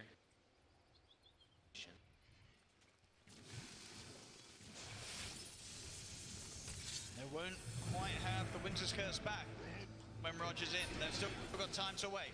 No one's Lincolns will block the concoction. The tier 3 mid though. Taken down by RTZ. The ranks once again exposed. S4 jumps in, looks for the ultimate, only gets it onto Ramses by the looks of it. The Lincolns from RTZ blocking the Nightmare from Solo. S4 playing very confident as he should be with this Venomancer when he has a cheese. Just with the Yule Scepter, with the Blink Dagger too. Play aggressively in the front lines, get those play wards down so they can get the vision.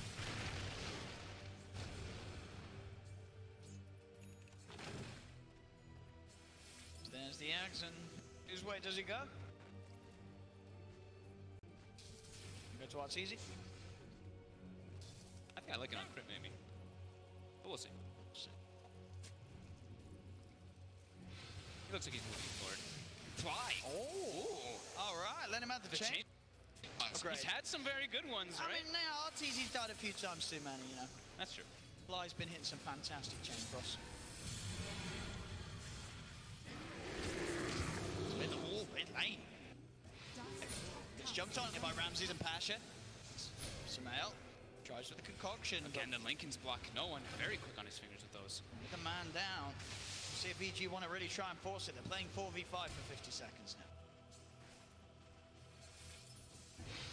Maybe ahead, but these sort of little pickoffs that VP find do sort of buy them this time to really get Ramses, Pasha, and no one back in the place that they need to be. As for still with a lot of unspent gold. 6k that he's holding on to. Arteezy now taking the multi-shot. Wow, Arteezy actually hit level 25 before Sumail did this game. That's pretty surprising. He spent a little bit of time dead. He's at 7 deaths compared to Sumail's only 5. Dire's top shrine. EG, they continue applying pressure on all the lanes. VP trying to push them out a bit here so they don't have to worry about simultaneous pressure. The blink on Roger, so we can look for that Driven Winter's Curse. No one has 6,000 for. He's had the Hex queued up for quite a long time. He needs to spend it. He needs to spend it before they go for the push. He's sending the courier to the super shop right now. He's got to get it back. That's 4. Nice. Oh, Curse. Can they really do anything with this though? It doesn't look like it. Doesn't look like it, so that is going to be a decent amount of time, 70 seconds without the curse. Solo, actually going to tank the arrow there from Arteezy. Solo just going to be straight up dead. Surely the cold embrace is there. It's great for 5. Can they keep Solo alive? The life drain, is it enough? The Lincoln's blocking the concoction. No, the damage is still there from Sumail. Solo down for 50. EG back to the base, jump ball from S4, it's got the Gale, onto Roger, buyback from Solo, cold embrace is out, keeping Roger safe. EG back out of the base as S4 slides his way back down to low ground. They're playing it very careful, even with this enormous advantage that they have. No one goes for the Aghanims, he's got it done. Yeah, he switched the item build up, feeling like he just needs, they're just lacking damage actually. Be able to use this life drain constantly to actually dish out onto EG. And VP hold. Still 20 seconds until the Winter's Curse is back. Sumail goes in towards no one. Against all these Nightmares, Decrepifies, and Cold Embraces, they've got lots of ways, VP, to sort of save whoever gets gone on at the start. Make it that little harder for EG to sort of latch onto that opening kill that can help them siege the high ground. Ramses is trying to get them as much gold as possible while the rest of them are holding, running around, collecting bounties, farming some creeps. He does have buyback available now too, so that's why he was going around collecting those. He wants to be able to commit twice forward as this Ursa, as they're feeling.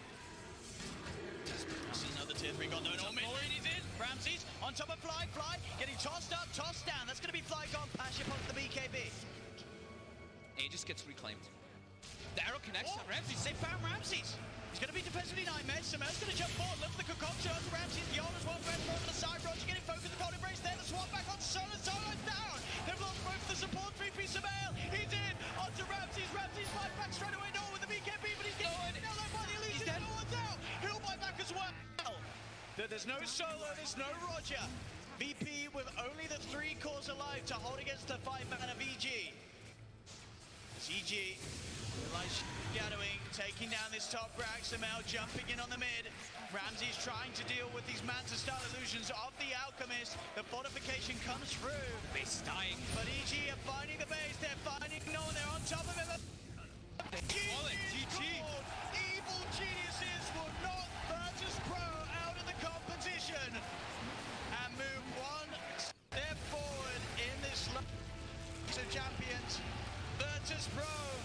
They may have had an incredible DPC year, but at TI, despite being multi-major champions, they couldn't quite pull it out of the bag because EG today, compared to yesterday, I don't know what happened.